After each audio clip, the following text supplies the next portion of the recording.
먼저 조사 학습의 필요성에 대해서 여러분들과 이야기 나누어 보겠습니다. 대부분 우리가 얻게 되는 정보와 지식은 두 가지 경로로 알게 되는 것들이 대부분입니다. 첫 번째가 사람들이 합의한 실제, 그래서 많은 사람들이 그러하다라고 이야기한 합의적 지식에 관한 것들이 첫 번째고요. 두 번째는 우리가 실제 경험하거나 관찰한 것들을 통해 알게 된 경험적 실제가 두 번째 지식을 습득하는 과정입니다. 이 과학이라는 것은 합의적 실제와 경험적 실제의 접근 방법을 제공하고 경험하지 못한 것을 받아들일 수 있는 기준을 제공하는 하나의 근거가 되는 것이라고 생각하시면 좋을 것 같고, 그 과정에서 조사가 그러한 것들을 수행해내는 과정들을 함께 하게 되는 것이다 라고 이해하시면 좋을 것 같습니다. 자, 그래서 합의적 실제를 조금 더 예를 들어서 설명을 드리면 우리가 지구를 본 적은 없지만 지구가 평평하다고 알고 있었던 때들이 있습니다.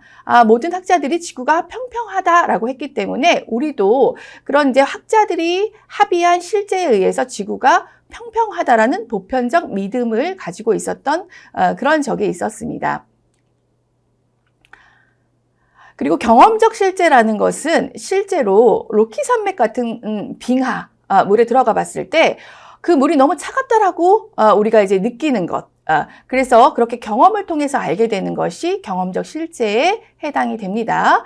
그런데 우리가 앞서 이야기했던 것처럼 합의적 실제라는 것은 지금 현재의 학설로는 지구는 평평하다가 아니라 지구는 둥글다입니다. 그래서 이렇게 이제 합의적 실제라는 것이 여러 가지 증명에 의해서 달라질 수 있기 때문에 학자들의 각기 다른 지식을 어느 한쪽만 취득하게 되면 정확한 정보를 알기 어려운 경우들이 생깁니다. 그래서 합의적 실제라는 것은 배타적으로 의존할 경우에 굉장히 위험한 지식이 될 수 있고, 그런 부분에서 이제 다각적인 부분에서의 조사, 학습이 요구되는 부분들이 있습니다. 또 경험적 실제라는 것은 차갑다, 차가운 물에, 빙하물에 들어갔을 때 차갑다라고 이야기를 하는데, 이 차갑다의 정도가 개인이 느끼는 정도에 따라서 차이가 있을 수 있다는 겁니다. 어떤 사람은 차가운 것을 굉장히 잘 견디기 때문에 이 정도는 뭐 괜찮아, 그렇게 차갑진 않았어 라고 이야기하는 사람도 있을 거고, 어떤 사람은 차가운 걸 참아내기 어려워서 이거 굉장히 차가워 라고 이야기하는 정도의 차이가 있을 겁니다. 그렇기 때문에 경험적 실제라는 것은 주관적 기준에 따라서 다소 부족할 수도 있는 그런 한계를 지닙니다.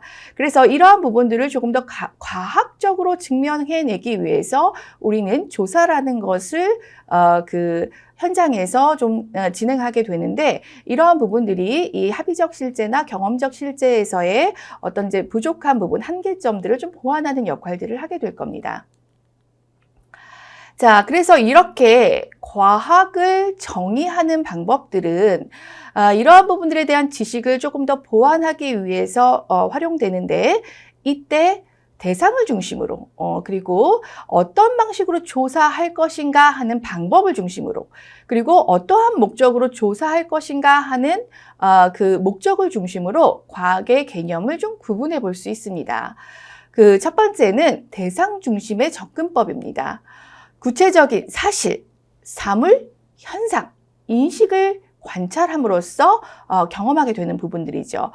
예를 들어서 우리가 인간이 태어나서 성인이 되고, 성인이 되는 과정을 통해서 노화가 되고, 노화를 통해서 죽음을 본다면 인간이라는 대상을 관찰하면서 죽음에 대한 부분들이 인간은 태어나서 유한 기간을 살고 죽음에 이른다라는 그 사실을 이 대상을 중심으로 해서 관찰하게 되는 부분입니다. 이것은 관찰과 경험을 통해서 그 현상을 인식하게 되는 부분이죠. 방법 중심의 접근은 사람들이 굉장히 많은데 이런 사람들이 다 죽더라. 그렇기 때문에 사람은 무조건 죽는다. 그래서 정은주라는 사람도 죽을 수 있다 라고 이야기하는 방법이나, 정은주라는 사람이 죽었다라는 사실을 통해서 모든 사람들이 죽는다 라는 방법으로 하나의 특별한 케이스